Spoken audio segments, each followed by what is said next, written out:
கிறிஸ்துவுக்குள் பிரியமானவர்களே, கர்த்தராகிய இயேசு கிறிஸ்து நாமத்தில் உங்களுக்கு வாழ்த்தல் தெரிவித்துக் கொள்கிறேன். இந்த புதிய நாளிலும் அப்பா உங்களை புதிய நன்மையினாலும் புதிய கிருபையினாலும் உங்கள் ஒவ்வொருவரையும் ஆசீர்வதிப்பாராக. இன்றும் அப்பா உங்களோடு கூட பேச போகிற வார்த்தை மல்கியா 4ஆம் அதிகாரம் 2ஆம் வசனம். மலாச்சி 4th chapter verse 2.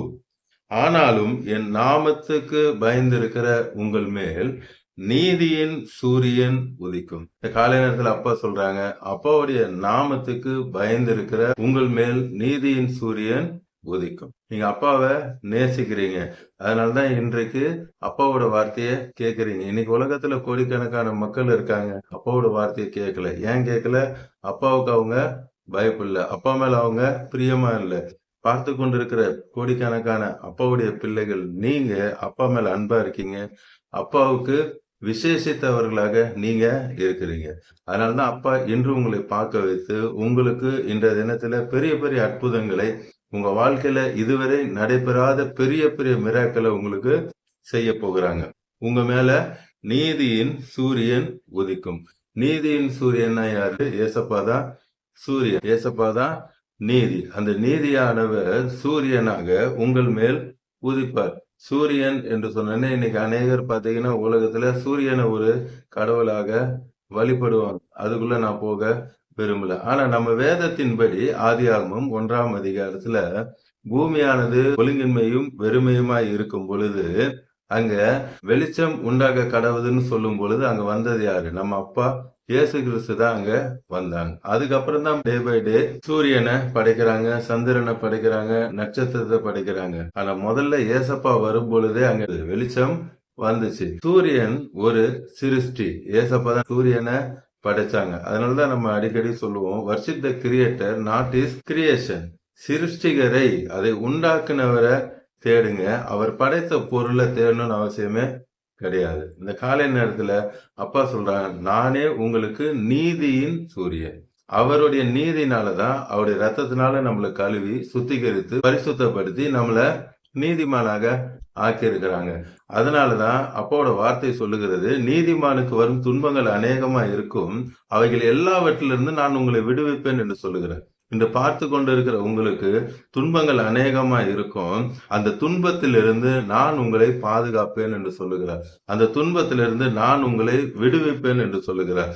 எல்லாவற்றிலிருந்தும் நான் இந்த காலை நேரத்தில் உங்களை விடுவிப்பேன். நானே உங்களுடைய நீதியின் சூரியனாக இருக்கிறேன். இந்த உலக பிரகாரமா வருகிற அந்த சூரியன் அல்ல, அப்பா ஜீவனுள்ள தேவன்.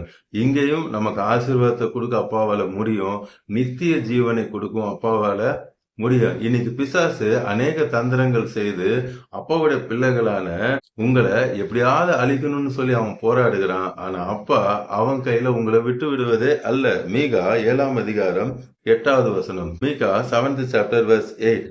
என் சத்ருவே எனக்கு விரோதமாய் சந்தோஷப்படாது.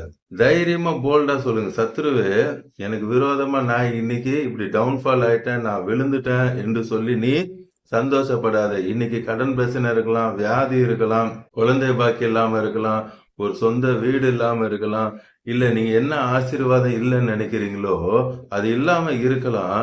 ஆனா நீ எனக்கு விரோதமா சந்தோஷப்படாத, உன்னையே படைத்த ஏசப்பா என்னோடு கூட இருக்கிறார். அல்லேலூயா. இந்த பிசாசு வேற யாரும் இல்ல, லூசிபர் தான் பிசாசு. இந்த லூசிபரையே படைச்சது யாரு? ஏசப்பா தான். இந்த லூசிபரால ஒன்றுமே நம்மள செய்யவே முடியாது. முதல்ல அது நமக்கு தெரியணும். தெரிந்தாதான் நம்ம பிசாசுக்கு பயப்பட வேண்டிய அவசியமே இல்லை. அதனாலதான் இங்க வேதம் அருமையாக சொல்லுகிறது, என் சத்துருவே எனக்கு விரோதமாய் சந்தோஷப்படாதே, நான் விழுந்தாலும் எழுந்திருப்பேன். சர்வ வல்லமுள்ள தேவன் நம்ம விழுந்தா அப்படியே விட்டுற மாட்டார், நம்மை தூக்கி எடுக்க வல்லமையுடைய தேவனா இருக்கிறார். எழுந்திருப்பேன், நான் இருளிலே உட்கார்ந்தால் கர்த்தர் எனக்கு வெளிச்சமாய் இருப்பார். அல்லேலூயா. ஏசப்பாவே எனக்கு எப்படி இருக்க போறாங்க?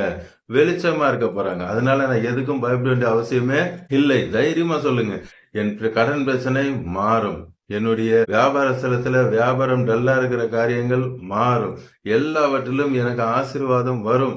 நான் இப்படியே இருக்க வேண்டும் என்பது தேவ சித்தம் அல்ல, நான் எல்லாவற்றிலும் வாழ்ந்து சுகமாய் செழித்து இருக்க வேண்டும் என்பதுதான் தேவனுடைய சித்தமாக இருக்கு. அதனால தைரியமா சொல்லுங்க. இன்னைக்கு இருள் போல இருக்கலாம், அப்பா இந்த காலை நேரத்துல உங்கள் இருளை எல்லாம் விலக்கி உங்களை வெளிச்சமாக மாற்றுவார். உங்க குடும்பத்தில் இருக்கிற எல்லா தரித்திரங்கள், எல்லா பலவீனங்கள் எல்லாம் இன்றோடு ஒளிந்து போகும். நீங்க சமாதானமாய், சந்தோஷமாய், ஆசீர்வாதமாய் இருப்பீர்கள். நீதிமொழிகள் 4ஆம் அதிகாரம் 18ஆம் வசனம். Proverbs 4:18. நீதிமான்களுடைய பாதை நடுப்பகல் வரைக்கும் அதிகமாய் பிரகாசிக்கிற சூரிய பிரகாசம் போல இருக்கும். நீதிமானுடைய பாதை. யார் நீதிமான்? அப்பாவோட ரத்தத்தால கழுவப்பட்ட நாம தான் நீதிமான். அந்த நீதியின் சூரியன், அவருடைய பிள்ளையாகிய நாம தான் நீதிமான். நம்மளை பார்த்தா அப்பா சொல்றாங்க, நம்ம பாதை எப்படி இருக்குமா? நடுப்பகல் வரைக்கும் இருக்கிற சூரிய பிரகாசத்தை போல பிரகாசித்து கொண்டே இருப்பீங்க. நடுப்பகலுக்கு அப்புறம் இந்த சூரியன் தேய்பிரையாக கொஞ்சம் கொஞ்சமா அதோட பிரைட்னஸ் இழந்து கொண்டே வரும். ஆனா அப்பாவுடைய பிள்ளைகளான உங்களை அப்பா எப்படி ஆசீர்வதிப்பாரா? நடுப்பகல் வரைக்கும் இருக்கிற அந்த சூரிய பிரகாசம் போல உங்களை பிரகாசித்து கொண்டே இருக்க செய்வார். இந்த பூமியில இருக்கிற வரைக்கும் உங்களை பிரகாசிக்க பண்ணி கொண்டே இருப்பார். நீங்க அழிந்து போவது தேவ சித்தம் அல்ல. எல்லாருக்கும் முன்பாக நீங்க வாழ்ந்து சுகித்து ஆசீர்வாதமாய் எல்லாருக்கும் முன்பாக ராஜ கம்பீரமாய் இருக்க வேண்டும் என்பதுதான் தேவனுடைய சித்தம். இன்னொரு வசனம் பார்க்கலாம். சங்கீதம் 97ஆம் அதிகாரம் 11ஆம் வசனம். Psalms 97:11. நீதிமானுக்காக வெளிச்சமும் உங்களுக்காக, அப்பா உங்களுக்காக என்ன வச்சிருக்காங்க? வெளிச்சத்தை வைத்திருக்கிறாங்க. செம்மையான இருதயத்தாருக்காக மகிழ்ச்சியும் விதைக்கப்பட்டிருக்கிறது. அப்பா மகிழ்ச்சியை இந்த காலை நேரத்துல விதைச்சிட்டாங்க. இனி அது முளைக்க ஆரம்பிக்க போகிறது. அப்பா உங்களுக்கு மகிழ்ச்சியை வைத்திருக்கிறாங்க. அல்லேலூயா, ஸ்தோத்திரம். பிலிப்பியர் 4:4 சொல்றாங்க, கர்த்தருக்குள் எப்பொழுதும் சந்தோஷமா இருங்கள், சந்தோஷமா இருங்கள் என்று மறுபடியும் சொல்லுகிறேன் என்று சொல்லுகிறார். கடைசி ஒரு வசனம் பார்க்கலாம். ஏசாயா 60:20. ஐசாயா 60:20. உன் சூரியன் இனி அஸ்தமிப்பதில்லை. உலக பிரகாரமான சூரியன் சாயங்காலமான அஸ்தமித்திரும். ஆனா நம்முடைய சூரியன், நீதியின் சூரியன் அப்பா உங்க வாழ்க்கைக்குள்ள வந்துட்டாங்க, உங்க இருதயத்துக்குள்ள வந்துட்டாங்க. இனி அது அஸ்தமிப்பதில்லை. இந்த நொடி முதல் அப்பா உங்களோடு கூட இருக்க போறாங்க. அது அஸ்தமிப்பது இல்லை. உன் சந்திரன் மறைவதும் இல்லை. கர்த்தரே உனக்கு நித்திய வெளிச்சமாக இருப்பார். இனி சூரியன் உங்களுக்கு வெளிச்சம் இல்ல, சந்திரன். அதனாலதான் முதல்ல நான் சொன்னேன், சிலர் சூரியனை வழிபடுவாங்க, சந்திரனை வழிபடுவாங்க. அது அவங்களோட காரியம், அதுக்குள்ள போக விரும்பல. ஆனா அப்பா சொல்றாங்க, நானே உங்களுக்கு நித்திய வெளிச்சமா இருப்பேன். அது மறைந்து போகும். இருட்டானுச்சுன்னா சூரியன் மறைந்து போயிடும், பகலாச்சுன்னா சந்திரன் மறந்து போயிடும். ஆனா அப்பா சொல்றாங்க, நானே உங்களுக்கு நித்திய வெளிச்சமா இருக்கிறேன். இன்றோடு உங்களுடைய எல்லா துக்கங்கள், எல்லா போராட்டங்கள், எல்லா வேதனைகள் மறைந்து போகிறது. இன்னும் யாராவது ஏசப்பாவை ஏத்துக்கொள்ளாம இப்ப பார்த்து கொண்டு இருந்தீங்கன்னா, இன்றைக்கும் அப்பாட்ட சொல்லுங்க, அப்பா நீங்க எனக்காக தான் மரித்தீங்க, 3ஆவது நாள் உயிரோடு எழுந்தீங்க, இப்பயும் என் கூட தான் நான் விசுவாசிக்கிறேன்.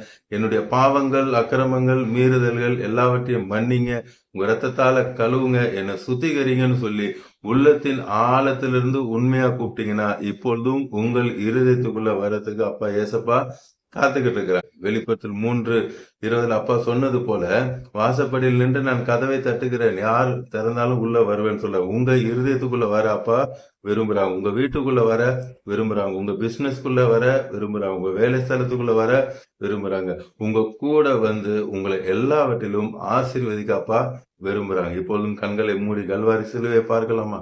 அன்பின் பரலோக தகப்பனே, இந்த காலை நேரத்துல நீங்க உங்க பிள்ளைங்களோடு கூட பேசுனீங்கப்பா. நீதியின் சூரியன், ஆம் தகப்பனே, எனக்கு பயந்திருக்கிற என்னுடைய பிள்ளைகள், கோடிக்கணக்கான பிள்ளைகள் இப்பொழுது பார்த்து கொண்டிருக்கிறார். அவர் எல்லாவரையும் நான் ஆசீர்வதிக்க வேண்டும் என்பது உம்முடைய சித்தமா இருக்கிறது.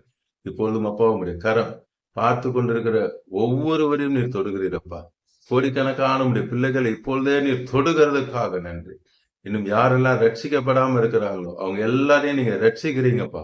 ரத்தத்தினால கழுவி சுத்திகரித்து பரிசுத்தப்படுத்துகிறீரப்பா. இப்பொழுதே அவர்கள் எந்தெந்த காரியத்துல விடுதலை வேண்டும் என்று சொல்லி கதறி கொண்டிருக்கிறார்களோ அது எல்லா காரியத்திலும் இப்போது நீர் விடுதலை கட்டளையிடுகிறதுக்காக இனி அவர்கள் வாழ்க்கையில சத்துரு விளையாடாதபடி இப்பொழுதே நீர் கட்டீந்தப்புறப்படுத்துகிறதுக்காக, சத்துருக்களுக்கு முன்பாக நீர் எனக்கு ஒரு பந்தியை ஆயத்தப்படுத்தி என் தலையை என்னையால் அபிஷேகம் பண்ணுகிற என்ற வார்த்தையின்படி, ஆம் தகப்பனே, யார் யார் முன்னாடி எல்லாம் உடைய பிள்ளைகள் வைக்கப்பட்டாங்களோ அவங்க கண்களுக்கு முன்பாக நீங்க ஆசீர்வதிக்கிறதுக்காக, பழுகி பெருக பண்ணுகிறதுக்காக, வெட்கத்துக்கு பதிலாக இரட்டத்தனையான பலன் தருகிறதுக்காக நன்றி. இப்போ பார்த்து கொண்டிருக்கிற எல்லாருடைய பிரச்சனைகளையும் நீர் மாற்றுகிறீர். எல்லா சுகவீனத்தை எடுத்து போட்டு உங்களுடைய தெய்வீக சுகத்தை நீர் தருகிறதுக்காக நன்றி. உங்களுடைய தழும்புள்ள கரம் யார் யாரெல்லாம் பலவீனப்பட்டிருக்காங்க எல்லாரையும் தொடுகிறீரப்பா. மரித்தோர் உயிரோடு எழும்புகிற அந்த வல்லமை இறங்குகிறதற்காக, மரித்தோர் உயிரோடு எழும்புகிறதுக்காக நன்றி. ஐசியூல இருக்கவங்களுக்கு தெய்வீக சுகத்தை கட்டளை எடுக்கிறதுக்காக நன்றி.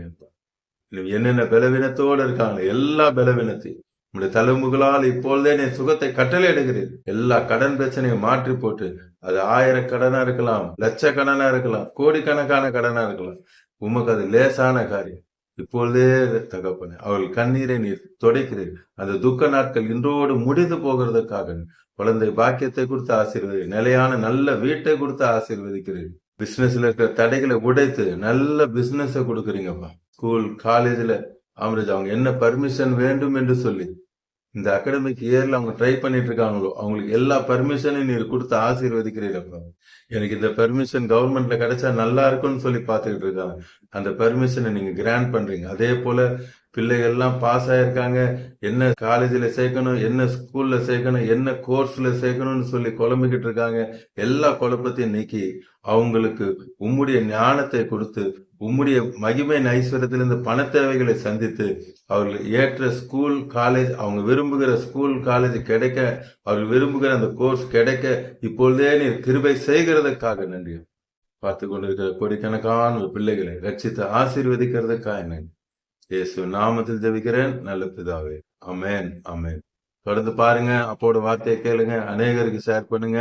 எல்லோரும் ரட்சிக்கப்படட்டும், ஆசீர்வதிக்கப்படட்டும். பக்கத்துல இருக்க சர்ச்சுக்கு போங்க, ஏசப்பா உங்களை ஆசீர்வதிப்பாங்க. உங்களுக்கு பிரேயர் பாயிண்ட்ஸ் இருந்தா கமெண்ட்ல போடுங்க, உங்களுக்காக ஜெபிக்கிறேன். ஏசப்பா உங்களுக்கு அற்புதம் செய்வாங்க. அதே கமெண்ட்ஸ்ல எனக்கு ஏசப்பா அற்புதம் செஞ்சுட்டாங்கன்னு நீங்க சாட்சி சொல்லுவீங்க. God bless you all. Praise எல்லாம்.